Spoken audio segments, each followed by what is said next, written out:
لله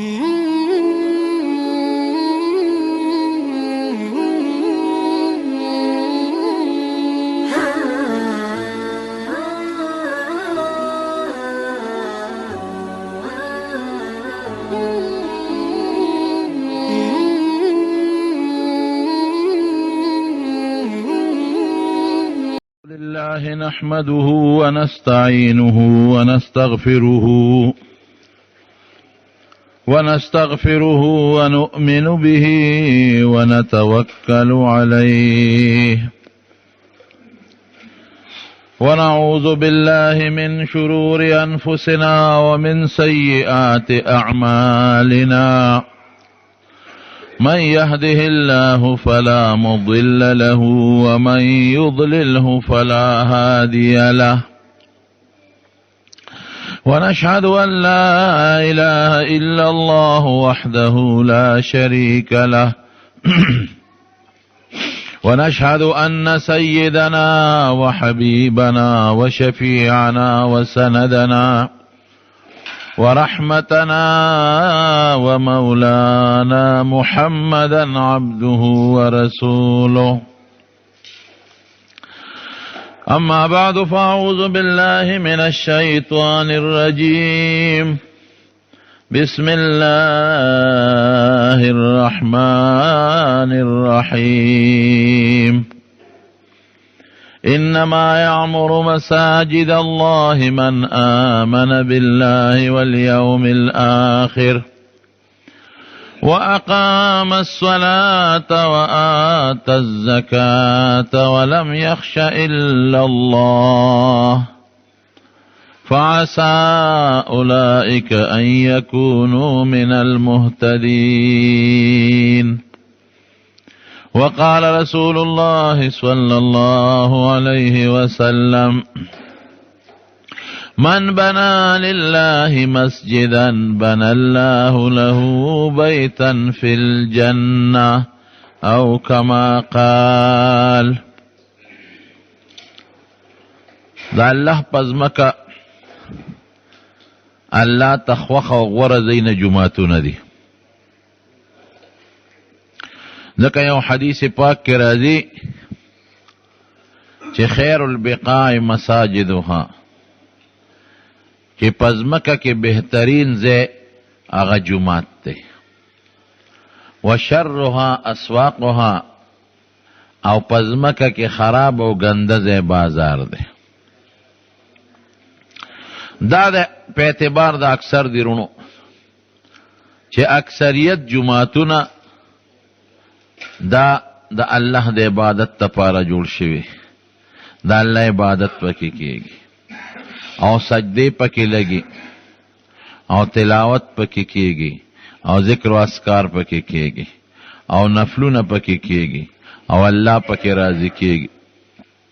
اکثریت جماعتونا داسی چته یو نیم جماعت بعض منافقانو بجوڑاو لکه مدینه شریفه کې مسجد زرار دا منافقانو یو جماعت جوړ کړو، هغه غوړه نه دی حضور پاک روان کو. نو اکثریت د جماعتونو چې مسلمان په اخلاص او د الله د رضا د پاره جوړ کی دا بهتر زین دی، دا الله عبادت پکې کیږي. او په اعتبار د اکثر بازارونه خراب زین دی، ځکه اکثریت په بازار کې خلق دروغ وای، دوکه پکې کوي او بے ځای قسمونه خوري او د سود کاروبار پکې کیږي.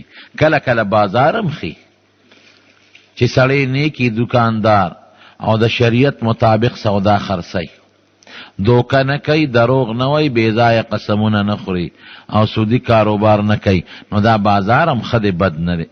خو اکثریت دا سینی حضور پاک اکثریت یاد کړی دی. نو پس مخ د ځمکه غوره زینه جماعتونه دي او دا نوم ولا چې خودی دی دا ولا حضور پاک خودی دی. زمونږ د عبادت ځای ته مسجد وای، ځکه حدیث کې راځي من بنا لله مسجدا، چا چې د الله دپاره جومات جوړ ک او بیت الله ورته وای دا خدای کور. قرآن شریف کې الله وی دا نوم ولا الله خودی دی. ان اول بیت وضع للناس للذی ببکه وی لومبی کور د الله کور هغه دی چې په مکه مکرمه کې جوړ شوی دی. نو بیت الله د خدای کور، دا مطلب نه دی چې الله پکې اوسیږي او یا پکې الله استراحه او دمه کوي او یا پکې ډډه لګوي. الله شکر دی ردی سیزونو نه پاک دی، جته وده نشته. خدا د شرافت نسبت دی. د یو سړي کوری پکې اوسیږي نه په کرای ورکړي او بیا هم خلک وایي دا د پلان کې کور دی. د یو سړي کوری او د مسلمان د فایدې دپاره جوړ کړي، نه پې کرای اخلي چاله خیراتي ورکړي هلکه زه اوسېږه پکې، او نه په خپله اوسېږي او بیا هم خلک وایي دا د پلان کې کور دی. نو لازمه نه ده چې کور کې د خلک سکونت وکړي او پکې اوسي. نو نسبت د دې جوماتونو بیوت الله ورته وایي یا بیت الله ورته وایي، دا الله ته د شرافت او د عظمت او د تعظیم دی. لومبی جماعت په مخ د ځمکه کم یو جوړ شوی دی، دا بیت الله والا. قرآن شریف کې الله فرمایي ان اول بیت وضع للناس للذی ببکه، وی لومبی کور دا په مکه مکرمه کې جوړ شوی دی. بکه ورته وایي، بکه د مکې نوم دی. مکه په عربی کې نوم ته وایي د انسان دا نوم، دا نوم د انسان مینځ دی. نو تقریبا دا مکه مکرمه د دنیا د آبادۍ مینځ دی. ځمکه او اسمانونه دا الله پیدا کړي دي. ځمکه لا نه وه پیدا او اسمانونه پیدا. ځمکه هسې مخکې جوړه ده خو خوروالې وروستو شوی دی. والارض بعد ذلک دحاها، وی خدای پاک یو ملغلره پیدا کړه، هغې ته الله د قهر په نظر وکتل، نو هغه ویلې شوه. نو د هغې نه لوګې پورته شو، د هغه لوګي نه خدای پاک اسمانونه جوړ کړل او په هغې زګ راغی چې هغه ویلې شوه او بس شو. د زګ نه الله ځمکه جوړه کړه. نو اسمان مخکې جوړ شوی دی. اسمان د خشتوالې مخکې دی، هسې ځمکه مخکې جوړه ده، اسمانونه وروستو دي. خو ځمکه چې خدای بیا خوره کړه او غرونه یې پې جوړ کړل او اونې بوټي پکې زرغون کړل، دا د اسمان نه پس ده. نو فرشتو به بره په اسمانونو کې یو کور د بیت المعمور ورته وایي، په اووم اسمان کې هلته به عبادت کو او د هغې په برابري په سیدې په محاذات کې په لومبي اسمان کې بله کوټه د بیت العزت. فرشتې هلته بیت المعمور کې اوس هم عبادت کوي. حضور پاک فرمایي وی دومره فرشتې دي د الله چې روزانه 1000 فرشتې په دغه بیت المعمور کې عبادت کوي، او چې کمې فرشتې یو ځل عبادت کړي تر قیامته پورې نمبر به یې رانشي. څومره مخکې جوړ شوی دی او قیامت به کله راځي. نو چې ځمکه خوره شوه او په ځمکه کې دا بوټي او غرونه ودرولی شو، نو الله فرشتې راولېږلې. نو فرشتو الله ته درخواست وکړو چې پروردګاره مونږ خو بره په اسمان کې عبادت کو، ستا یو کورو، ځمکه کې به مونږ څنګه چل کو. نو الله ولا یو کور ورکړه، یو کوټه د زمرد په کاڼي کې الله ورکړه. نه پکې میخ شته او نه پکې جوړ شته او نه پیون، یو کاڼي ډډ خشته ښکلې کوټه پکې الله جوړه کړې وه یو کاڼي کې، او هغه الله فرشتو له ورکړه وي دا یو څه. او دا چې کم دی موجوده بیت الله ری دا ځای ورته وښو، وی دقه ځای کې کېږدی او ځای اوس دقه هلته خپل عبادت کوی، د دغې کوټې نه طواف کوی او که مونځ کوی نو مخ دې کوټې ته کوی. دا لومبی کوټه په مخ د ځمکه فرشتو راوړه د جنت نه، دا لومبی جومات شروع. او دا غي جمعات دومره حیثیت ته چې نن د دنیا په ګډ ګډ کې خلک منځ کوي او سجده کوي الله ته کوي، خو دقې کوټې ته به مخ کوي. او د دنیا ګډ ګډ نه اهم عبادت حج له چې سړی ځي او عمرې له ځي، نو دغې کوټې نه به تاویږي. چې د دغې کوټې نه تو نه شي نو حج یې نه قبلېږي او نه عمره قبلېږي. اوس خو ډېر لوی جومات شوی دی، هغه زمانه خو کوټې ولږو، اوس لوی شوی دی. اوس دومره لوی شوی دی چې د حج په زمانه کې په وخت کې دا 13 لکه او 40 لکه خلک په یو ټیم په دې جومات کې په مانځه کې ځایږي. لاندې تیخانې دي او بیا لومبی چت دی، بیا دویم چت دی او ورپسې بیا دریم چت دی، او د دریم چت نه غیر چاپیره لویه توصیه د خلق پکې ودرېږي او سعودي حکومت لګیا دی نور وسحتم پکې پیدا کوي چې دا مشکلات پکې ختم شي.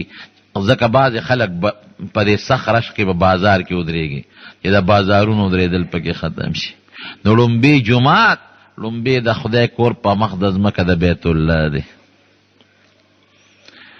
بیا زمونږ په امت کې د حضور پاک مبارک د راتلو نه پس لومبي جومات کم یو شو، بیت الله شو، مخکې نه مو وروستم شو. خو حضور پاک مبارک چې بیا مدینه شریفې ته هجرت وکړ، نو چې هجرت حضور پاک مبارک وکړ نو په مدینه منوره کې یو علاقه د عوالي ورته وایي. اول ته یو خاص کلی دی، د هغه کلي نوم قبا ده. هغې کې پیغمبر علیه السلام 14 ورځې او یا 40 ورځې دیره شو. نو هلته یې لومبې د جومات بنیاد کېښود. رونو دا د مسلمانۍ طریقه ده چې یو ځای کې کلی آبادېږي جومات ته ځان له مخکې جوړوي. زمونږ خلک کلی مخکې جوړ کړي او جومات پکې نه، نو بیا یو ته مینت کوي او بل ته مینت کوي. یاره یو مرله ځای جومات له پکار، یاره یو 2 مرلې جومات له پکار دی. سوالونه کوي، داسې نه پکار. مخکې نه چې کلی جوړی او آبادي کې، نو چې دا چا ځمکه د هغې خرڅوي هغه له پکار دی چې دا 10 جربه او دا 20 جربه او دا 40 جربه ځمکه زه خرڅوم او پیسې پې نغدوم، دا کنال به د خدای کور له پکې پرېږدم که نه، دا دومره بچو له خرڅوم او دا دومره په جربونو ځمکه دا د خپلې ښځې دپاره او د خپل ځان دپاره خرڅوم او د خپل موټر او د خپلو چکرو دپاره خرڅوم. نو دا یو کنال یا دا 10 مرلې ځای دا به د خپله خیرت د جوړولو دپاره پکې پرېږدم. نو نه چې څوک کلی آبادۍ نه د هغې ورته دا توجه وي او نه د هغه سړي چې هغه کم خړې ځمکه جوړی خرڅوي. رونو د شریعت قانون دا دی، ګوره د حضور پاک طریقه باندې چې مونږ عمل کوو هله به مونږ کامیاب یو. نو چې قبا ته لاړل د ټولو نه مخکې د جومات انتظام وکړ. وی یو جومات دلته جوړول غواړي ځای به څوک ورکړي. یو صحابي د حضرت کلثوم ابن هدم رضی الله عنه هغې اعلان وکوي صاحب زما دې ځمکه کې چې څومره دې پکار وي دا وقف. حضور پاک مبارک وی ډېره ښه ده، خدای دې قبول کړي، او پکې د بنیاد کېښودو کار شروع کړ. څومره اهمیت دی د جومات، ټولو نه لومبی کار د جومات شو. او بیا پیغمبر علیه السلام مبارک پخپله پکې خدمت کوي. څومره نیازبین وجود او څومره الله ته خوښ شخصیت او خدمت پخپله کوي. یو صحابي فرمایي کاڼې به یې راواغېشت یا کچه خښتې، وایي مونږ به ورمنډې کړې مونږ به ترې واغېشته چې صاحب تاسو به نه کوئ. وایي مونږ به ترې واغېش، هغې به زر بل ته ګوتې کړې. وایي مونږ به ترې هغه واغېشته. مونږ ورته وی حضرت دا تاسو څه کوئ؟ زمونږ نور پلار در نه قربان، تاسو به دلته ناست یې تماشه کوئ او دا خدمت به مونږ کوو، دا به مونږ جوړو. وی ولې؟ ستاسو سبب د جومات د جوړېدو خوښ دی او زما نه دی خوښ. یو صحابي وی قسم دی، وی ما د حضور پاک صادر په سر و، هغې به اکثر صادر په سر و، کمیس یې کم اغوستی دی، کمیس په ځای به یې صادر تاوه. وی ما د حضور پاک مبارک صادر وغورځېد، نو مې دې سینې مبارک او په خېټه مبارکه نظر شو. وی قسم دی د هغه بنیادونو هغه خاورې او دوړې پې د پاسه پرتې. د جومات کار دونه اهم شی دی او د جومات کار دومره د ثواب شی دی او دومره د عزت او د برکت شی دی چې خود حضور پاک مبارک پکې خدمت کوي او خپله پکې کوداله وای او خپله پکې تیږې ږدي. د امت ته ښایي چې ګورې غټې او که راکوټې او که عالم او که غیر عالم او که نیک او که غیر هر څنګه چې یې د جومات خدمت کوه، په خپله حضور پاک کړی دی. هغه صحابي چې جومات ته ځای او به څونه خوش قسمته، الله اکبر، زه حیران شم دومره خوش قسمته شو چې هغه جومات حقا آباد دی. دا 1400 کاله پې تېر شو، تر اوسه پورې آباد دی او څوک پکې منځونه کوي. اکثریت پکې د حاجیانو او د عمرې والا مسافرو منځونه. د دنیا د ګوټ ګوټ نه خلک راځي او هغه مسجد قبا ته ځي او پکې منځونه کوي. د ګوټ ګوټ داسې حاجي نشته په مخ د ځمکه چې د حج د لاړ شي او په مسجد قبا کې منځونه کوي. او داسې عمرې والا په مخ د ځمکه نشته ډېر کم بی چې هغه لاړ شي په مسجد قبا کې مونځونه کي ځکه حضور پاک به هر خالی مسجد قبا ته ځه کله به پیاده که او کله په سورلی ته او حضور پاک په خپله فرمایي وی چا 2 رکاته په مسجد قبا کې وکړل هغه له به د الله د عمرې برابر ثواب ورکړي نو څوک ځي او ځان له نفلونه کوي او څوک وایي د دې ثواب مې پلار ته وبخه او څوک د دې 2 رکاتو مې مور ته وبخه او څوک وایي د دې 2 رکاتو مې نیکه ته او دوستانو ته د دې ثوابونه وبخه لمونځ الله لي ثواب مخلوق ته بخي نو څوک 6 رکاته نفل کوي څوک 10 کوي څوک 13 کوي څوک 40 کوي هر وخت دا جمعات د مخلوق خدا نه ډک دی او یو ځل نزي د خالی پروز خو دومره راشي چې ځای پکې نه مخلوق خدا زی دا په لکونو کروڑونو خلق چې پکې منځونه کوي د حج په سیزن کې دا لکونه 10 لکه خلق ټول غیلزي دا پکې منځونه کوي او اسه پکې دا په لکونو په کال کې په کروڑونو خلق پکې منځونه کوي ثواب به چاته رسیږي هغه کلثوم ابن هدم صحابي ته چا چې زې بخله خوش قسمت شو کنه شو آیا دا خوش قسمتی ده او دا د عمرو ثوابونه چې په دا مانځ کېږي د دې ثواب به مغلزي چې څوک یې کوي دا غبم کېږي خو دې برابر باغلم زی او چا چې پکې لومبه خدمت کړي او آبادی کړي د جمعات دا غیبم دا ثوابونه کېږي خدای پاک د چا مهنت او د چا خواري بس نه بوزي هغه قرباني وکړه الله دې زم در سره دا سه عمل کوم چې دا قرباني دې قبول کړم تر قیامت پورې د آبادو او دا سه عمل د لکوم چې تر قیامت پورې به د دنیا د مغرب او مشرق نه پښتون او عربي او پنجابي او بل او بل او بل او د انګلند او د دنیا مسلمانان چې دلته براځي منځونو پکې کوي دا د جمعات دا شو او قرآن شریف کې الله صفت کوي لمسجد اسس على التقوى من اول يوم حق ان تقوم فيه رجال يحبون ان يتطهروا والله يحب المطهرين دا آیت په مسجد قباء کې لیکل هغه جمعات چې د خدای د رضا د پاره د پرهیزګارۍ د پاره او د پرهیزګارۍ په نیت لومبې جوړ شوی د هجرت نه پس د حضور پاک د پیغمبرۍ نه پس لومبې جمعات هم دغه دی او داسې سړي دی د هغه سړوم الله صفت کوي چې پاکوالی خوښ دی حضور پاک ورغی ستاسو الله صفت وکړو چې ستاسو پاکي خوښه تاسو څه عمل کوئ وایي زمونږ دا عمل دی چې مونږ اودس مات کو لاول په لوټه ځان پاکو د هغې نه پس په اوبو ځان وینځو په لوټه هم سړی پاک شي بیا په اوبو ځان وینځو دا عمل مونږ کوو وایي ښه ستاسو د عمل الله ته ډېر خوښ دی قرآن شریف کې الله صفت وکړه نو 14 یا 30 ورځې حضور پاک په دغه ځای کې دی راو بیا راغی مدینې منورې ته مدینه منوره کې چې حضور پاک راغی د حضرت ابو ایوب انصاري رضی الله عنه په کور کې دی راشو نو بیا لومبې غم د جمعات دی ګوره د جمعات فکر به د ټولو نه مخکې کې مسجد د سجدې ځای او د عبادت ځای چې کوم ځای کې خدای ته سر لګېږي د دې غم به د مخکې نه کې وی جمعات له ځای پکار دی یو ځای خوښ کوي دا ځای مې خوښ دی وی دا د چا دی یو سړی راغی وی صاحب دا زما 2 ماشومان دي یتیمانان او دا د هغوی دی دا جمعات ته وقف شو وینا دا یتیمانان دي ماشومان دي پیسې به وله ورکو که بالغان وی نو ټیک تا خو دا ماشومان دي څونه پیسې کېږي نو هغه وخت کې د هغې 10 دینار قیمتو 10 اشرفه حضرت ابو بکر صدیق رضی الله عنه د خپل ذاتی جیب نه 10 دینار راوستل اشرفه او هغه جمعات یې پې واغېسته 50 غزه پلنو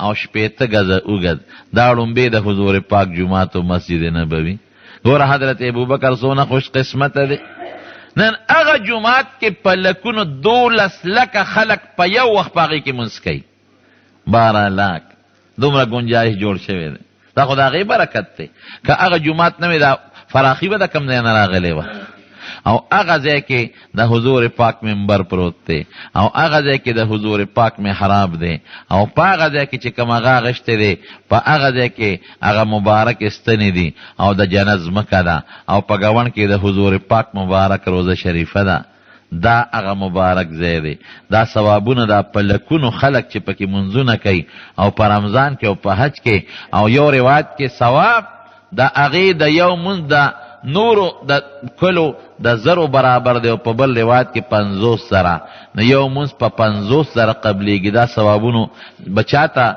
عیسی ثواب رسیږي. حضرت ابوبکر صدیق توصیه وکړه لګي جمعات فراخه کنو 100 غزه اوږد شو 100 غزه پلن. اوس هم په هغه جومات د ترکو د زمانې په جومات پستنو لیکلي دي حد مسجد هذا حد مسجد النبي صلی الله علیه وسلم چې د پیغمبر علیه السلام د زمانې د جومات دا حد دی. نو د حضور پاک زمانه کې 100 غزه پلن او 100 غزه اوږد شو. لومبي وخت کې په چت نو چت پکې نو کولاو میدانو او چې کله وبخه د کافر او مشرکانو زاړه قبرونو پکې او یو څو د کجوري بوټي پکې. نو حضور پاک وی دا قبرونو دا ډوکی وباسه هغه وستل بارې خخ کړل او هغه د کجورو بوټي یې وال نو هغه د جمعات چار دیواره ته غیر چا پیرا واچولو چې ګډ چیلې ولا ناراضي او زمکه باندې نه فرشته او نه درېشتا. صحابه په لمن کې یا د صادر په پلو کې چانکر راوړل او ځان ته به مخې تا چول چې خورو کې ګونو د خټو کې ګونه. بیا وروستو چت جوړ شو او چت څنګه چت د کجورو د ستنو د کجورو د سانګو نو بره په خټه نه وه. د حضور پاک مبارک په زمانه کې په جومات بره خټه نه وه. سفر چې ورته موږ وایو سفر غوندې. یو صحابي فرمایي وی رمضان په 20مه شپه پیغمبر علیه السلام یو خوب لیدو. خوب خوږد د لیلة القدر باس کې راځي خو یې سحر وختي چې ما د حضور پاک د مخ مبارک تو قتل نو په تندي مبارک او په پوزه مبارک د جمعات د شپې باران شوی نو جمعات سسیدلو نو د حضور پاک په تندي مبارک او په پوزه مبارک باندې د خټه او د خور اثرات پراتو.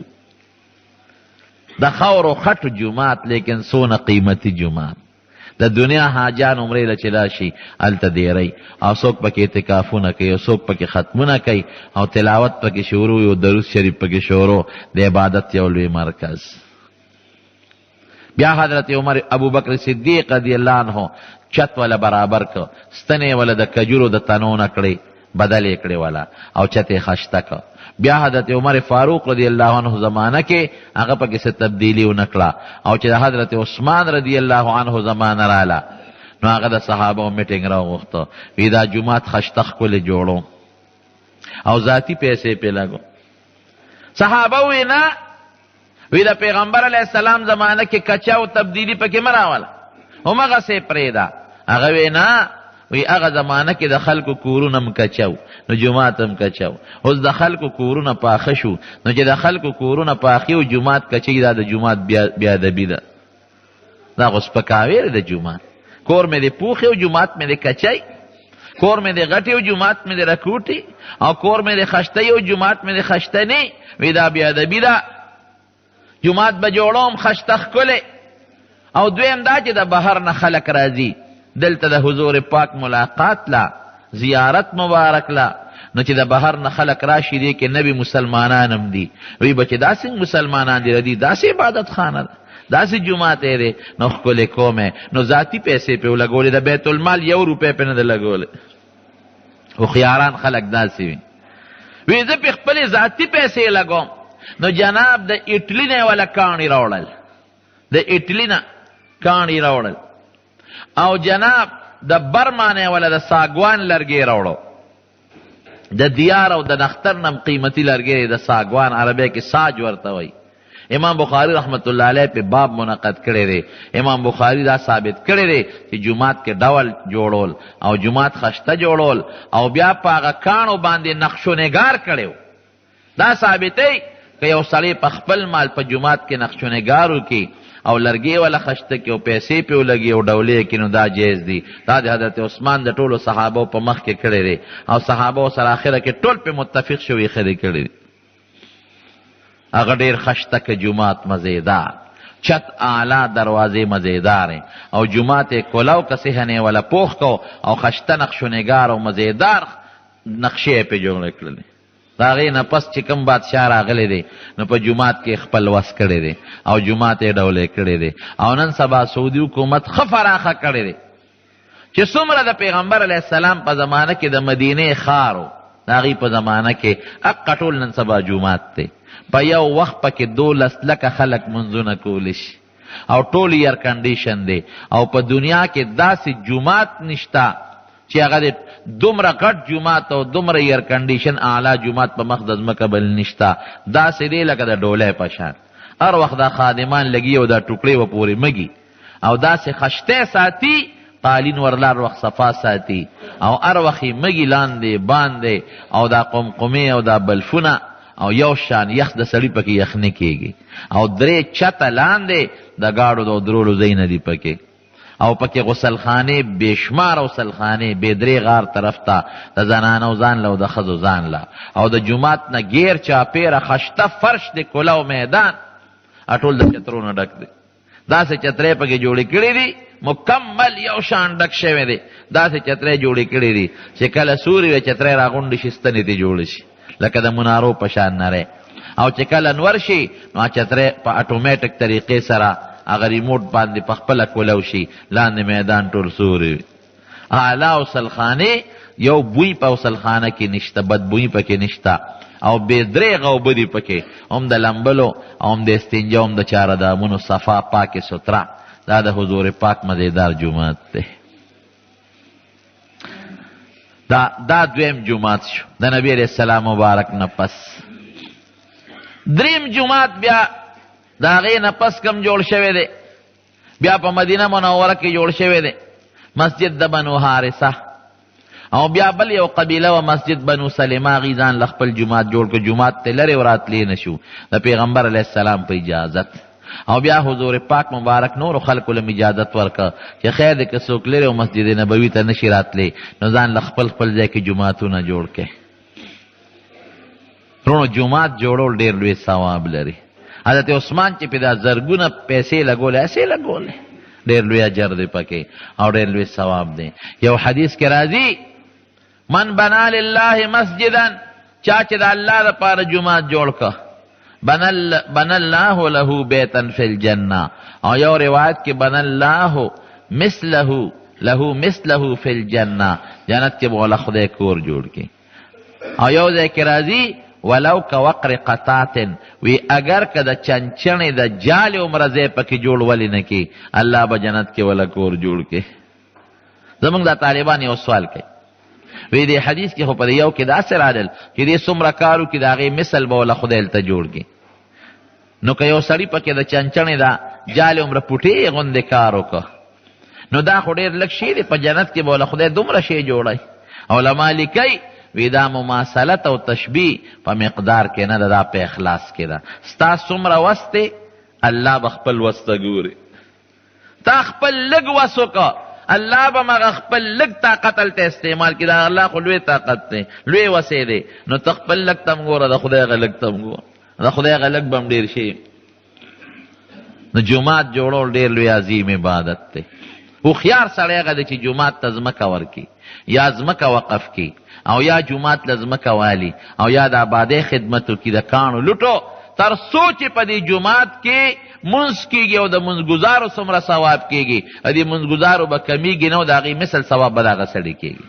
او تر څو چې پکې تلاوت کېږي، اعتکاف پکې کېږي، درس پکې ډېرو جوماتونو کې شروع دی، درسونه د قرآن شریف پکې کېږي، د دې طالبانو، د دې ماشومانو، د دې استاد چې څومره ثواب کېږي د دې نه به نه کمیږي. د دې مثل به د هغه چا وي چې چا دا ځای غشتی دی یا پکې پیسه لګولې ده او یا پکې عبادي کړې ده. دا خوش قسمت انسان شو که نه شو تاسو راته ووایئ. یقینا دا ډېر لوی برکت دی.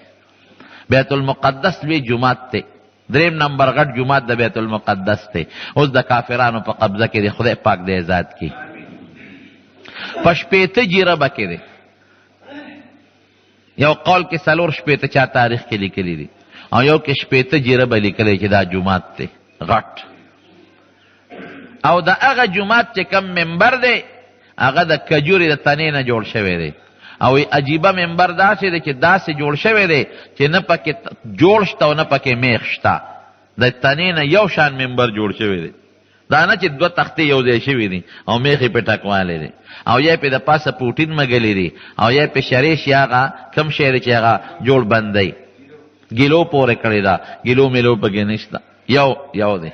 او چې کم ټیلونه په دیوال لګېدلی دي هغه وی ناشنا دي ټیلونه، هغه ټیل ته چې مخامخ ودرېږي تا ته به خشته ټیل ښکاري، او چې لږ ښي طرف ته شي یا ګس طرف ته د سلطان صلاح الدین ایوبي رحمه الله یو بادشاه نیک تیر شوی دی، بیت المقدس یې فتح کړی دی، د هغه تصویر به راته ښکاري. داسې مزېدار جومات یې جوړ کړی دی خشته لوی. اوس نن سبا هغه د کافرانو یهودیانو په قبضه کې دی. نو خدای دې اخلاص کړي. دا غټ جوماتونه دي. نو جومات دا د خدای کور دی او په مخ د ځمکه بهتر ځای دی. نو جومات جوړول پکار دی چې مسلمان په کیسه واخلي. مونږ وایو زمونږ د خدای سره مینه ده. یاره زه کله کله زم عقیدم داسې ده، ولې که دې کې سړي په عقیده کې لږم فرق راشي نو کافر بی، مسلمان بني. عقیدم ده خو عملي طور مونږ په دې کې لږ کمزوري یو. د خدای سره څنګه زمونږ مینه ده. ما سره چې د چا مینې زما کور به م خوښي، داسې ده که نه ده؟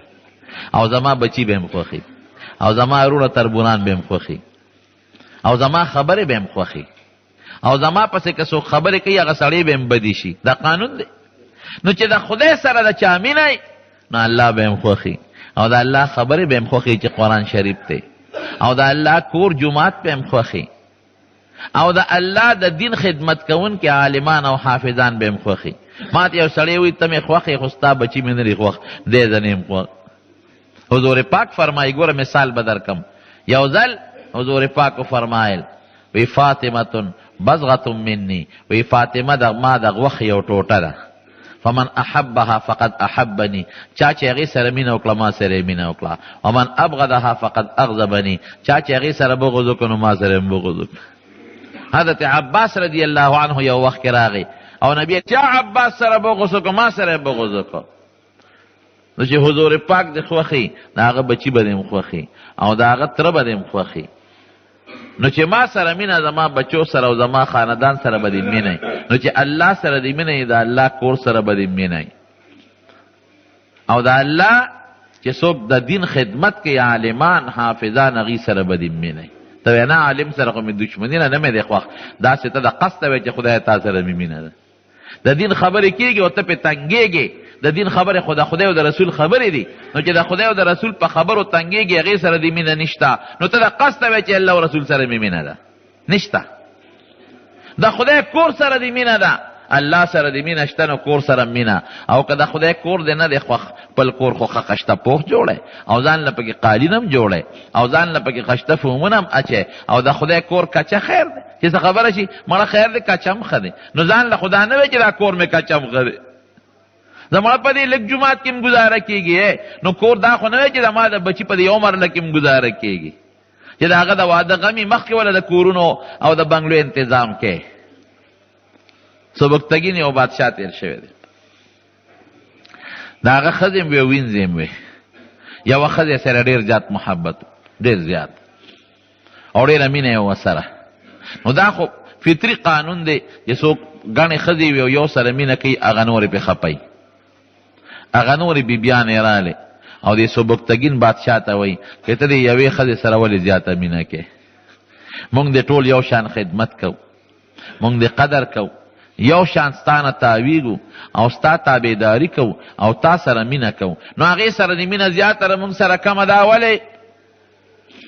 مونږ کې ښکلې د هغې نه ښکلې ښکلې م شته، او د هغې نه تابعدارې او عقلمندې ښځې م شته، نو مونږ دې نه یو خوښې د هغې په شان. دا بادشاه هوښیار وړو غږ یې ونه کړ. یو ځل بادشاه راغی او د خپل محل په چمن کې کېناست، او لالونه او هیرې او جواهرات او سره او سپین قسم څیزونه یې راوړل او په میدان کې کېښودل، او ډېر خوشحاله دی. او ټولې بیبیانې سره د وینځو دی راوستې او ځان ته یې مخامخ ودرولې. هغې ورته وی بادشاه سلامت، نن ډېر خوشحاله نه؟ وی نن ډېر زیات خوشحاله یم، او نن په خپله خوشحالۍ کې تاسو ټولو له انعام در کوم. زه چې څه د چا خوښ یې هغه د هغې دي. دا مخامخ ډېري ته ورځئ چې د کمې بیبي او د کمې وینځې کم شی خوښي اوله ورکوم. چا وی صاحب دا هیره مې خوښه ده، وی وړه. چا وی دا سره زر امیل مې خوښ دی، وی وړه. چا به وی دا لالونه او دا قسم شیزونه مې خوښ دی، وړه. بلې وینځې به وی دا درهم مې خوښ دی، دا دیناره شرپۍ وړه. او چې دا کمې سره زیاته مینه وه، دی د شا خوا کې ولاړه ده، خپه پریشانه ولاړه ده. چې بیبیانو او وینځو ټول مال سامان یوړه. نو دا بیبیانې او دا وینځې سبکتګین بادشاه ته وایي وی ګوره مونږ درته نه وی چې دا ښځه رقمقله بې وقوفه ده او تا به وی نه ولیدلې خلکو خپل څیزونه ستا د حکم یې ومنه ټولو او ځان له یو شی واغېسته او دا قمقله اوس هم په سوچ کې پرته ده بې سوچه ده او خپه ده. نن ستا څومره د خوشحالۍ ورځ ده او موږ له دې نامونه راکړل او دا دقسې پریشان او تندي ګونجې کړې ده خپه ده. دقه ښځه ده دا قمقله دا دې خوښه ده او موږ دې نه یو خوښ. بادشاه م ورته وایي چې ښځې نن خو زما د خوشحالۍ ورځ ده او نن مې دې ټولو له انعامونه ورکړل او ستاسو د خوښ اعلان مې وکړ چې کوم شی م خوښ یې هغه ستاسو دی. نو ټولو واغېستل او تا ولې وانغېسته ولې پریشان او ته وایي صاحب زه به م یو شی والم خو ما له به راکړې هغه شی. وایي نیکبختې ما خو وختي اعلان کړی دی خو د هر څه خلکو تاله کړل څه غواړې ځکه ته بل څه غواړې غواړه تاله نور راوړم. وی صاحب واده به دې را سره پوری؟ وی بلکل به پوری. وی چې څو غواړم راکې به؟ وی یو بلکل اعلان مې کړی دی. د بادشاه په اوږې لاس کېښود وی ښځه تا غواړم تا غواړم. ټولې پریشانه شوې. وی دوی چا یو هیره یوړه چا یو توله زر یوړل چا 20 تولې یوړل چا میل او د تا غواړم چې ته زما دا ټول هر څه زما دي. دی خو لږ لږ شی یوړه چې ته زما شوې بادشاهي زما شوه چې ته زما شوې دا ټول محل زما شو چې ته زما شوې دا ټولې وینځې زما دي چې ته زما شوې دا باغونه او دا خزانې ټولې زما دي. نو د تا غواړم اوس د څنګه خوښه ده. بادشاه ټولو ته ودرېدل د هوښیار وایي زه په دې سوچ کې پرته یم چې زما کوم څیز خوښ دی به راته میلو شي او که میلو به نه شي. په دې سوچ کې پرته یم دې ټینشن کې پرته یم. نورونو خدای والی هر څه به ستاسو وي. مونږ وایو خدایه ما له یو 15 مرلې کور راکړه. دا ټیک ته دعا جایز د منه نه ده. خدای یو 20 روپۍ راکړه دا جایز د څه منه نه ده خو ښه شی ولې نه غواړې اعلی شی ولې نه غواړې؟ هغې هیرې واغېستل څه بده خبره نه وه بادشاه اعلان کړی و. ښه شی ولې نه غواړې؟ خدای والا د خدای ذات په خپله قبضه کې ونیسه او خدای خوښ کا نو خزانې د مال او د دولت او د عزت چا سره دي؟ الله سره دي. بنیاد ته ولې ځان نه رسې قمقله؟ د خدای کور له ځمکه واله ځمکه ورکه او بادي وله وکه فرش وله واچوه او درې وله واله او د بجلی بل وله واله او نور چې د جومات کم ضروریات دي قرآن شریفونه یو استاذ پکې درس ورکوي د هغه تنخواه دا د خدای دپاره او د خدای د دین د خدمت دپاره دا بنیادي څیزونه دي. قرآن شریف کې الله تعالی فرمایي انما یعمر مساجد الله. وی د خدای جماعتونه چې جوړوي دا څوک دي؟ من آمن بالله والیوم الاخر. دا هغه څوک دی چې الله و آخرت مني. یا څوک الله نه مني په جومات څه کوي؟ الله سره مینه ده ځکه د الله کور جوړوي او آخرت مني چې آخرت کې به الله مال له دې ثواب او اجر راکوي. چې آخرت نه مني هغه په جومات څه کوي؟ واقام الصلاة او منځ کوي. ولې جومات خو د مانځه دپاره دی. چې څوک د منځ پروا نه ساتي نو په جومات څه کوي؟ واته زکات او بدني مالی عبادت کوي. چې مالی عبادت اونه کې جومات په پسه جوړ شي. ولم یخش الا الله او د ده په زړه کې ما سوا د الله نه د بل چا یره نه. خدایه تا نه یریږم که تا رانه د قیامت پر ورځ تپوس وکړه چې خپل کور خو دې پوخ و زما کور کچاو ځان له خو دې غټ کور جوړ کړی او زما را کوټې ځان له خو په فوم کې پروت وی او زما جومات کې دریم نه وه ځان له خو د جرنیټر لګولی دی او ایر کنډیشن دی لګولی دی او زما کور کې جومات ته اسم نو په زړه کې صرف د الله یری. قرآن شریف کې الله وایي فعسا اولئک ان یکونوا من المهتدین. د جنت په لار همدغه خلک روان دي چې څوک د خدای جومات او کورونه جوړوي. نو جومات جوړول پکار دي نو او چې کم زیم آبادي کېږي د هغې نه مخکې چې څوک دا ځمکه خرڅوي هغه له پکار دی جومات ته ځمکه وقف کړي او که د هغه قسمت کې دا ثواب نه نو بیا مسلمانانو له پکار دی چې هلکه مونږ خو ځای نه اخلو خو زه د 10 مرلو په ځای به 9 مرلې والو او د 15 مرلو په ځای به 5 مرلې والو او دا د 1 مرلې او د 1 مرلې پیسې به جمع کړو په دې به ځان له جومات جوړ کړو. پکار داسې ده که نه رښتیا راته ووایه چې خدای سره مینې خو د خدای عبادت او د خدای کور به دې خوښي. خرونو بیا جومات چې جوړوي د جومات دپاره یو مهرباني کوي چنده غوښتل څه منع نه دي. حضور پاک په مختلفو موقعو کې چندې غوښتې دي، دا منع نه دي، خو د عزت په شکل کې. د بې عزتۍ نه ګورئ، ډېر خلک په بازارونو کې ښکاری ګرځئ او نعتونه وایي او تلاوت کوي او د خلکو نه چندې غواړي. دا د بې عزتۍ چندې دي، دا ښه خبره نه ده. ته نعت وایې د نبي علیه السلام او تلاوت کې او د هغې نعت او د تلاوت په ذریعه د خلکو نه سوال او پیسې کې دا هم ګناه ده. او په بازار کې ښکاری ګرځول او پیسې راغونډول دا د سپکه چنده ده. دین له عزت ورکه، د دین بې عزته کومه. په جومات کې که د اعلان وکړه چې خدای مو بخه د جومات له خیر دی، دا خیر دی که د اعلان وکړه، یا حاضرینو ته دی وکړه یا غایبینو ته. یا بعضې دوستان دي چې ستا پې ښه ګمان دی چې نیکان دي، هغوی پسې لاړئ چې د جومات کې سره تعاون وکړه د عزت په شکل. نو دا ښه خبره ده، ستا به هم ثواب وشي او د هغوی به مو شي، خو د سپکاوی چنده به وله نه کوئ، دا ښه خبره نه ده. جومات جوړ شو څه دپاره؟ عبادت دپاره. اوس به پکې عبادت کوئ. د جومات یو څو آداب دی، هغه درته بیانو. جومات ته چې سړی داخل شي او مکروه ټیم نی نو 2 رکعاته نفل به کوي، تحیت المسجد ورته وایي. او که د مازدیګر نه پس ټیمو یا د سبا د مانځه نه پس او یا نور ختو نور پریوتو یا د زوال دا ټیم، نو بیا به 2 رکعاته نفل نه کوي. یا که داسې ټیم کې داخل شوې چې جمع تیاره ده، نو خیر د جمع کې شریک شي، دا 2 رکعاته در نه پاتې. خو که ټیم در سره و مکروه وخت، نو 2 رکعاته تحیت المسجد بکې. دا د جومات حق دی، دا سنت دی، دا کوې ښه، الله پې لوی اجر ورکوي. دویم چې جومات ته راننوځئ نو داسې به ووایئ بسم الله والصلاة علی رسول الله یا والسلام علی رسول الله صلی الله علیه وسلم. اللهم افتح لی ابواب رحمتک، خدای د رحمت دروازې راته کولو کې. که عربی کې نشي ویلي پښتو کې وایه. او خیخ په برادن نه کې. او چې د جومات نه وځې نو ګسخ په ببار کې او داسې به ووایې چې اللهم انی اسألک من فضلک، خدای ستا فضل، تجارت لازم، کاروبار لازم، نو خدای ستا نه پکې امداد غواړم. پوره ستا فایده ده ټوله. جومات ته چې راشې کوشش کوه چې مخکې سب ته ځان رسې، رستو مه کېږه. مخکې سب کې لاول ډکول پکار دی، بیا دویم او بیا دریم. او د دنیا خبرې په جومات کې جرم دی، ګناه ده. صاحب د مرقات یو حدیث نقل کړی دی، حضور پاک فرمایي چې څوک په جومات کې د دنیا خبرې کوي، مباح د ګناه نه، مباح خبرې، وی دا نیکۍ خوري. وی داسې د سړي نه نیکۍ ختموي لکه اوسپنه چې لوار په هغه خپله بټۍ کې واچي یو زنګ ته ختمیږي. وی داسې نیکۍ خوري. مباح خبرې د ګناه خبرې خو پکې یقینا منع دي. د حضرت عمر فاروق رضی الله عنه زمانه کې 2 کسه رالل او د حضور پاک په جومات کې یو بل سره دنیا خبرې کولې. هغه کاڼې راواخیست، یو سړی یې پې داسې وویشت چې هغه سړي ورته وکتل، وی دا 2 کسه راولې، اشاره یې ورته وکړه، هغه یې وله راوستل. وی د کوم ځای یې؟ وی صاحب موږ د طوایف یو. یاره وی ارمان که میلمانه نه وی اوس به مې دړدولې وی. تاسو خبرې په د خدای په کور کې کوئ او بیا د پیغمبر علیه السلام په جومات کې خبرې کوئ. د دې وجې نه نبی علیه السلام مبارک په خپل جومات کې بار یو چبوتره جوړه کړه، صفه ورته وایي. وی که څوک خبرې کوي یا زیاتي قصې کوي، دقه چبوترې ته دې وځي، دلته دې نه کوي.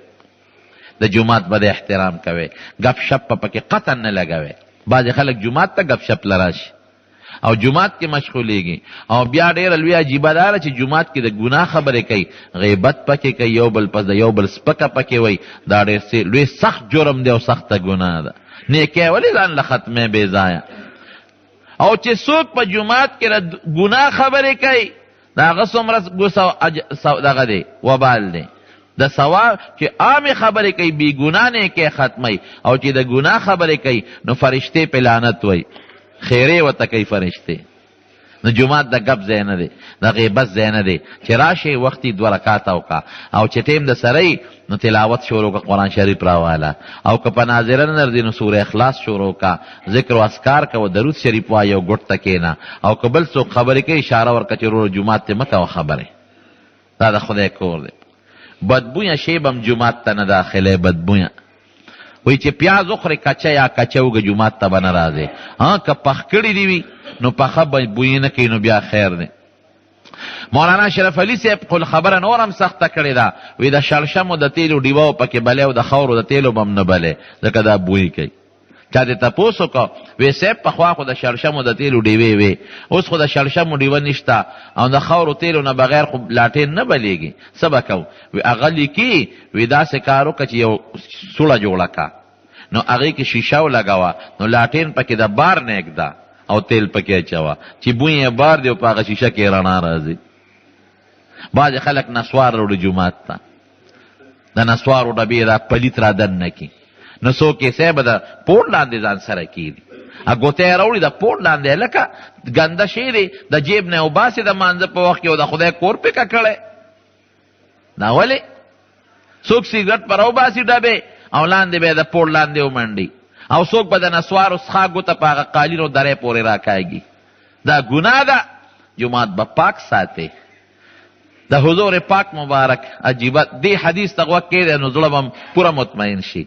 یو دل د جومات په دیوال چا خراش کې غورځولی د حضور پاک په زمانه کې، په بخاري شریف کې حدیث دی، نبی علیہ السلام په خپله پاسېده او کاڼې راواغېسته او په خپلو لاسو مبارک هغه خراش کې د جومات د دیوال نه پاک کړ. صحابو ته نشو ویلی. امام بخاری رحمت الله علیه دا حدیث راوړی دی، مقصد یې دا دی چې په جومات په دیوال خراش کې غورځول هم ګناه ده، او چې خراش کې خو پلیت نه دی، خو انسان طبیعت ته نفرت کوي، نو دام غورځول ګناه، او چې دی وغورځاو نو بل ته به نه پاکې که پخپله به پاکې. او د حضور پاک غوندې لوی شخصیت او د هغې د ښکلو خشتو پاکو مبارکو ګوتو نه قربان، هغې یې په خپلو ګوتو اخراش کې راګروي او غورځوي، او موږ جومات ککړ کړو. دا ګناه جومات به صفا او پاک ساتي. او دا یاد ساتي ستاسو خو پیسې خوښې دي چې د جومات څوک خدمت کوي خدای به مالداری. زه دا مې راته ستاسو د مزاج مسله وکړه چې څوک د جومات صفای کوي، غسلخانې یې صفا کوي، استنجاګانې صفا کوي، که دې غریبي مې خدای به مالداری. نو بدبویه شی به جومات ته نه راوړی قطعا، ګپه پکې نه لګوئ او خپل مونځ به کوئ پکې، اوده کېږئ به نه. ډېر خلک راځي د جومات پکو ته سملې خوبونه کوي، دا خو سخته ګناه ده. که ورته ویې لکه دا پکې وي خو د پلار نه دی، نو ستا د پلار دی، خو که خو یې جنګ جوړېږي وي دا خو د پلار نه دی، ښه د ما د پلار دی، نو ستا د پلار دی، ستا د پلار خو دا خو وقف دی. معتکف که جومات کې اعتکاف نیت کوي، یا د مونږ دا طالبان پکې اوسېږي دي ته مونږ وایو د اعتکاف نیت به کوئ، دیم د اعتکاف نیت کوي، او بل دوی دین زده کوي، مسافر دي ځای نشته، نو دا خیر دی. دارنګې معتکف جومات کې دیره کېږي نو خیر دی، خوب هم پکې بیا کولی شي، او د جومات اسباب د قوم په اجازت سره استعمالولی شي. د جومات په احاطه کې به متیاز هم نه کوي. زمونږ په وطن کې وقف ځمکې نو سی جومات ته وقف کړي او سره جومات نه بار ایسئ، هغې کې پیزار وباسي، هغې کې ورکوټې او دسماتې کوي. زما خو دا خوښوي چې ورکوټې او دسماتې ځای دی بلکل، او د استنجا د جومات د چاردیوارۍ نه باري. خو که داسې نه مجبوري وي لکه زمونږ دا جوماتونه که چاردیوارۍ نه بار ساتي، زنانو نظر بیا په سړي لګي، استنجا او دسماتې، نو کوشش پکار دی چې اوبه پې ډېرې تویې چې بوی جومات ته نه راځي. دغه حصه د جومات نه ده، دا چې کم ځای مونځ کېږي دا د جومات ته وقف ده، خو د جومات د مانځه حصه نه ده. که سړی په لویه بې اودسۍ کې مبتلي جنابت کې نو جومات ته به نه راځي. هغه جومات نه مراد هغې سره چې کم ځای مونځ کېږي، او چې کم د پیزار ځای وي د جومات نه بهر نو خیر دی که غسلخانې ته راځي. خو ښه دا درونو که چېرته بې اودسه شی لوی بې اودسۍ کې نو په خپل کور کې خپل غسل کوئ، جومات ته پاک او صفا راځئ، او چې راننوځئ نو په مسلمانانو سلام اچوئ، السلام علیکم ورحمت الله. دا طریقه مسنونه مشروعه ده. بل د جومات کې دا نشته چې دا ځای زماره او دا د بل دی، دا هم ګورې په شریعت کې نشته. چې کوم سړی ړومبې راغی او ځای ونیو هغه د هغه دی. حضور پاک فرمای او عجیبه مثال نبی علیہ السلام ورکوي، اوښ چې کوم ځای ځان له خوښ کې هغه د هغې، دا قانون دی.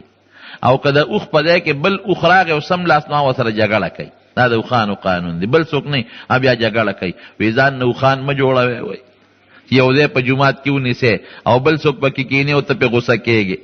نه، د خدای کور دی، چې څوک مخکې راغی او کم ځای کې کېناست بس هغه د هغه ځای دی، دا قانون دی. مخکې راځه کېنه بس دا ستا ځای شو. دارونو د جماعت متعلق څه مختصر آداب مې درته ذکر کړل. نو جماعت د منځ ځای دی او د ذکر او د درود شریف او د الله د رضا ځای دی او بهتره ځمکه د خشته. نو د دنیا دا ګپې شپې او یو بل سر پسې بد رد ویل او د بدبویونه جماعت پاک ساته او چې وسم کیږي په جماعت کې امداد کوي. دا به خدای پاک د قیامت پر ستاسو له پسو سو چنده زیات درکوي. ادې نه غټه صدقه جاریه بله نشته. که په چارې دیګونه وخوړل نو بس چې خېټې ته ننوتل په بله بله بدل شو. خبره خیر و خلاص. او چې جماعت کې عیسی وکړله پیسه دې ورکړه نو دا به تر څونه مودې پورې دا جومات چې جوړ شوی دی دا ځمکه چې چا ورکړې ده هغه به څونه کلونه تېر شوي دي او ثواب ورته رسېږي. یا د عبادت کې چا پیسې ورکړې دي یا د بل کې څوک پیسې ورکوي. داسې ستاسو جوماتونه یوازې زموږ نه نو ابک خلک به مړمي په قبرونو کې به هم پراتي او د ثواب هغه کمپیوټر ورپسې چالو دی. دا ډېر هوښیار انسان دی. ځکه جماعت کې یوازې مونځ نه کېږي، تلاوت کېږي، درس کېږي، قرآن ښودل کېږي، قرآن زده کېږي، ذکر کېږي، نفلونه پکې کېږي، اعتکاف پکې کېږي، بلا ثوابونه او بلا نیکۍ پکې کېږي. نن په مخ د ځمکه اقوام متحده یو سروې کړی وه چې تاسو ته ویم چې خوشحاله شي.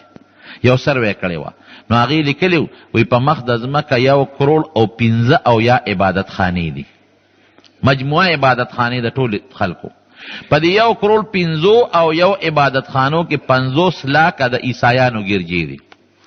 د هغې ګرجې 50 لاکه او 18 لاکه پکې د هندوانو مندرونه دي چې هندوان پکې عبادت کوي او 15 لاکه د دې مختلفو قومونو عبادت خانې دي لکه فارسیان شو یا یهودیان شو یا دا مجوسیان شو. دا 15 لاکه د هغوی د ټولو په شریکه دي. نو 15 لاکه د هغوی شو 18 لاکه مندرونه او 50 لاکه د عیسایانو ګرجې او 1.2 لکه د مسلمانانو جماعتونه دي. ټول وایي الحمدلله. ور د مسلمانانو تعداد څومره زیات شي. حالانکه زمونږ جماعت په چندو په سوالونو جوړیږي او د عیسایانو ګرجه سرکاري ته ور جوړیږي. او عیسایان څومره ډیر دي. امریکا کې وګوره، لندن، فرانس او یورپ ممالک ټول انګریزان دي، ټول عیسایان دي اکثریت. نو د هغوی عبادت خانې هغوی ته فری د هغوی چې حکومت ته د پیسو حاجت شي پوپ نه غواړي، د ګرجې نه غواړي. ګرجې دونه مالداري دي. او زمونږ د سوال د فقیرۍ جماعتونه دي، په سوال جوړیږي. نو زمونږ 1.2 لکه جماعتونه، خو دا تعداد اوس هم هغوی کم لیکلی دی. هغوی دا غټو ښارونو کې جماعتونه شمېرلی دي. د تورنګلو د کلي جومات ته څوک اقوام متحده راغلی چې دی شمېرلی دی؟ یا جلو ته او ډیری ته څوک تللی دی؟ یا غزګي ته او سریز بې ته څوک تللی دی؟ نو که دا ټول جماعتونه د دې کلو دا واړه واړه څه شمارې انشاءالله دا به د 2-3 کروڑو نه هم زیات دي. دا یوه خبره. دویمه خبره ذهن کې واچوئ، د نورو عبادت خانې د نورو قومونو خالی پرتې وي چې د هغوی تهوار یې نو راځي، هغوی اختر کې خپل جومات ته راځي. یعنې جومات خو ته نه وایو، هغه خپلو مندرونو ته ګرجو ته راځي. یا چې وادي وي نو راشي. د هندوانو چې وادي نو هلک او جینۍ به راشي او بوت ته به لاس جوړ کړي او ښکته پورته به شي. هسې نه راځي. او زمونږ جوماتونه 15 وخته پکې فرض دي او نفل هم شته. زمونږ د جوماتونو کې چې څومره مسلمانان په جومات په مسلمانانو آباد دی، دومره د هغوی عبادت خانې په هغوی آبادې نه دي. ټولو وایي الحمدلله. هر جومات زمونږ الحمدلله ډک. بیا د جمعې پر څومره ډک دي، ټول مسلمانان راځي په شوق پکې عبادت کوي. نو دا د مسلمانانو د پاره د خدای په زړه کې د جومات سره او د عبادت سره مینه اچولې ده. خدای دا مینه زموږ نور هم سیوا کړي. نو وروڼو عملي طور د خدای سره او د خدای د رسول سره د خپلې مینې اظهار وکړئ. هغه دا چې د خدای د قرآن او د پیغمبر د احادیثو او دارنګې د خدای د کور او د مدرسو او دارنګې د عالمانو حافظانو چې تا خدای او رسول ته رسئ، د هغې به قدر او عزت کوئ. یو خبره مې لږه یېره شوه، ممکن ده چې آینده جمعه کې په دې لږ تفصیل سره خبره م وکړم. نن د مذهبي جوماتونو یو اعلان کړی چې تاسو د جمعې په ورځ باندې مظاهرې وکړئ او د جمعې جوماتونو کې دا ټکي ووایئ. زمونږ د دې ملک یو قانون دی او یو آیین او دستور دی، په هغې کې دا یو دفعه لیکلی شوې ده چې څوک د نبی کریم صلی الله علیه وسلم په حق کې ګستاخي وکړي د هغه سزا به مرګي، د هغه بېعزتي به څوک نه کوي. کنزل چا وکړل یا حضور پاک ته سپک وکتل او یا د هغه په شان کې ګستاخي وکړه، ناموس رسالت او د پیغمبر حتی کې وکړه، نو د هغه سزای موت دی، سزا ده چې مرګ ده ته پانسي میلاویږي. اوس د بدقسمتۍ نه زموږ مشران حکمران طبقه دومره د امریکې په خپو کې ځان ذلیل کړی دی او دونه ځان خوار کړی دی چې هغوی ورته مطالبه نه کړی دوی ورته ځان ورنږدې کوي. نو تیر دور کې د مشرف په دور کې هغه د قانون کې ترمیم کو، هغه دا قانون بدلو چې دا سزای موت ختم شي. عمل پې نشته، قانون دی خو عمل پې نشته. ګنې عمل درته ښیم، په دغه لاهور کې که کوم ځای کې مخکې زمانه کې یو ښځې د پیغمبر علیه السلام په شان کې ګستاخي وکړه، جج هغه له پانسي ورکړه، وایي دا به پانسي کېږي دا ښځه د قانون مطابق، او صدر صاحب پرېښوده. دا ظلم نه دی؟ که ته وایې زه امریکې نه یېرېږم، جج ته نه یېرېږي چې هغه فیصله کوي. جج فیصله وکړه، وی بالکل د قانون مطابق به دې ته پانسي ملاوي کې، ځکه پیغمبر د ناموس حتی کې کړی دی، د پیغمبر په جامع داغ غورځولی دی، داغ، او د پیغمبر سپکاوی یې کړی دی.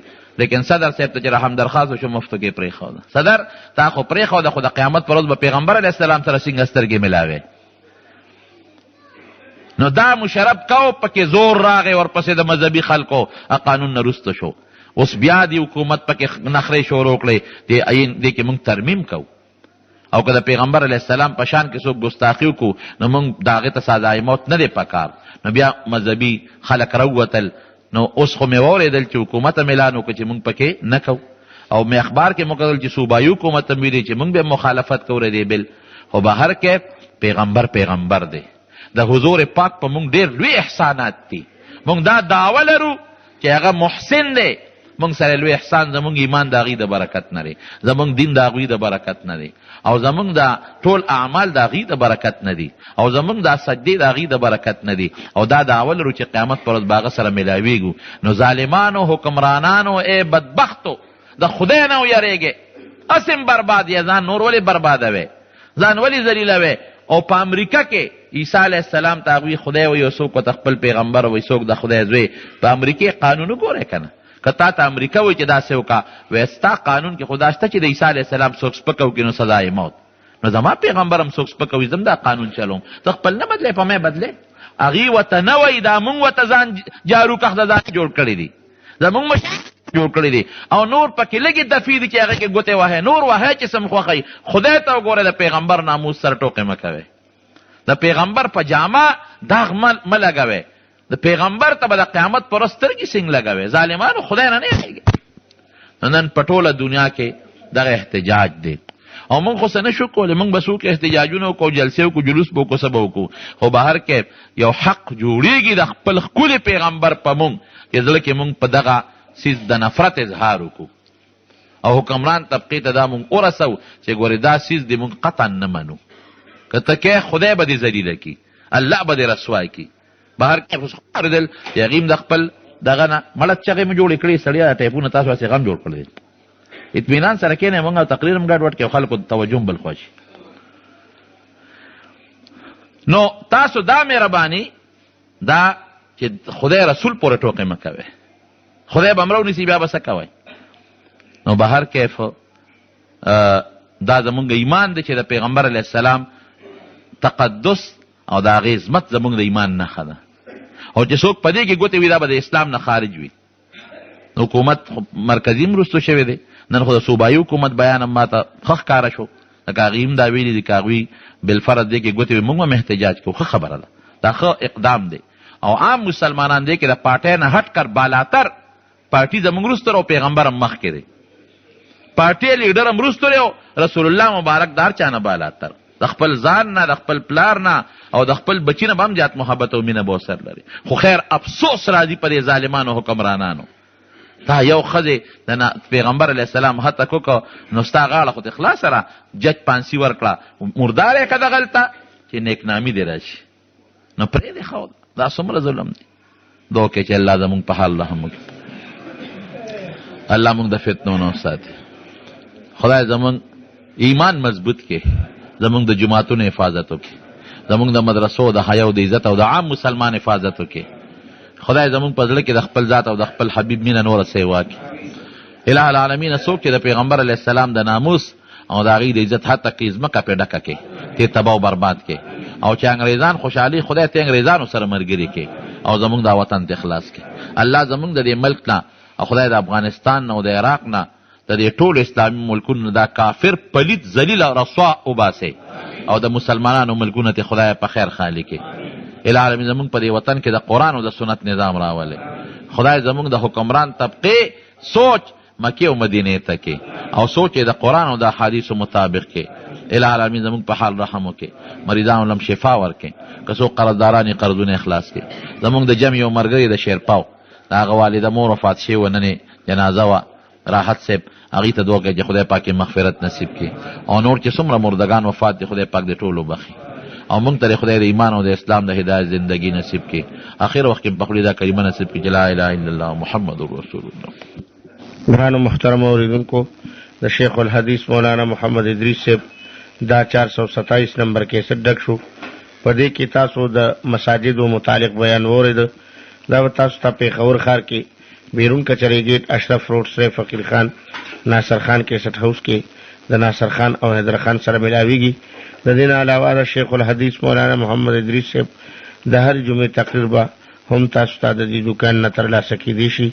ټلیفون نمبر دی 255 29 12. مدینه منورې نه قربان ربا